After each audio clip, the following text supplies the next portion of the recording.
पुणे द्रुतगती मार्गावरील आडोशी बोगद्याजवळ 4 गाड्यांचा विचित्र अपघात झालेला आहे। अर्ध्या तासापूर्वी हा अपघात झाल्याचं कळतं, त्यामुळे वाहतूक अर्थातच संथ गतीने सध्या सुरू आहे। नाजिब मुल्ला आमचे प्रतिनिधी आपल्या सोबत आहेत। नाजिब, काय सध्याची स्थिती वाहतुकीची? रेश्मा, अर्ध्या तासापूर्वी हा अपघात झालेला आहे। विचित्र अपघात म्हणावा लागेल। टँकर जो होता तो चालला होता, मात्र अचानक टँकरच्या चालकाचा तोल गेल्यामुळे मागून येणाऱ्या 3 गाड्या ज्या आहेत त्या एका पाठोपाठ एक त्याच्यावरती आदळलेल्या आहेत। सुदैवाने यामध्ये कोणतीही जीवितहानी झाली नसल्याची या ठिकाणी माहिती जी आहे ते प्राथमिक स्वरूपात मिळालेली आहे। मात्र आपण पाहतो गेल्या अनेक दिवसापासून अशा प्रकारचे अपघात होत आहेत। आजचा हा अपघात पुण्याहून मुंबईच्या दिशेने जाणारा झालेला आहे, त्यामुळं पुण्याहून मुंबईच्या दिशेने जाणारी वाहतूक जी आहे ती संथ गतीने या ठिकाणी सुरू आहे। अगदी रविवारी देखील अशाच प्रकारचा विचित्र अपघात पनवेलच्या परिसरामध्ये झाला होता। त्यावेळेला देखील 3 गाड्या एकमेकावरती विचित्रपणे आदळल्या, त्यामध्ये एकाला जीव गमवावा लागला होता। अशा पद्धतीनं रोजच असे अपघात जे आहेत ते घडताना दिसतात। एकही दिवस असा जो आहे तो अपघाताविना जो आहे तो जाताना दिसत नाहीये। एखादा दिवस जर अपघाताविना गेला तर सर्वच जण या ठिकाणी नवल मानतायत, परंतु रोजच अशा अपघात जे घडतायत आणि दुसरीकडे पोलिसांची जे वाहतूक पोलिसांची कारवाई जी आहे ती या ठिकाणी सुरू आहे, परंतु अपघात काही कमी होताना दिसत नाहीयेत। रेश्मा, नाझीम, धन्यवाद तुम्ही दिलेल्या माहितीबद्दल। यानंतर बातमी येते शिवसेनेच्या गोटातून। मुंबईमध्ये शिवसेना आमदार सदा सरवणकर यांनी एका महिलेवरती हात उचललाय। हा प्रकार कॅमेऱ्यात कैद झालाय। शिवसेना आमदार सदा सरवणकर वरळीत नागरिकांशी संवाद साधत होते, त्यावेळी एक जण मोबाईलवरती शूटिंग करत होता।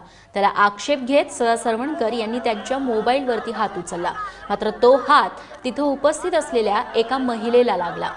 त्यामुळे सरवणकरांनी महिलेला मुद्दामहून मारलं की चुकून हात लागला, हा प्रश्न या निमित्तानं उपस्थित होतोय।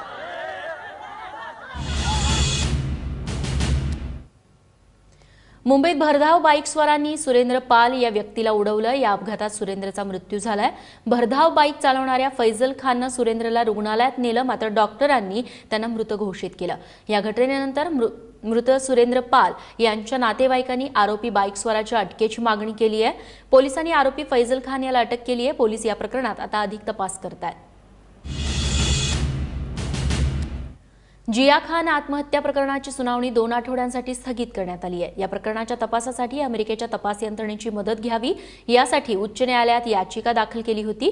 जियाची आई रबिया यांनी ही याचिका केली होती, मात्र दुसऱ्या मुलीच्या आजारपणामुळे सध्या रबिया इंग्लंडला गेल्या आहेत, त्यामुळे ही सुनावणी तहकूब करावी अशी विनंती न्यायालयासमोर करण्यात आली। ती ग्राह्य धरत न्यायालयाने ही सुनावणी तहकूब केली आहे। जिया परदेशी नागरिक होती, याचा तपास करताना अमेरिकेतील तपास यंत्रणेची मदत घ्यावी अशी मागणी रबिया खान यांनी याचिकेत केली आहे।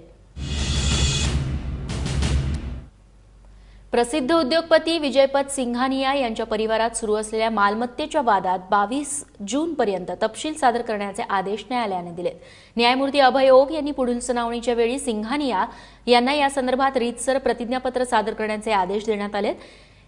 1000 कोटीहून अधिकच्या संपत्ती वारसा हक्कावरून सिंघानिया कुटुंबियांचा वाद सध्या मुंबई उच्च न्यायालयात सुरू आहे। 17 वर्षांपूर्वी सिंघानिया कुटुंबियांपासून विभक्त होऊन मधुपती सिंघानिया हे सिंगापूर इथं स्थायिक झाले, मात्र त्यांची मुलं अनन्या, रसिका, तरिनी आणि रायथरी सिंघानिया यांनी या संपत्तीत आपल्या हक्काचा दावा केलाय। साल 2015 मध्ये त्यांनी मुंबई उच्च न्यायालयात या संदर्भात रीतसर याचिका दाखल केली आहे, ज्यावर सुनावणी सुरू आहे।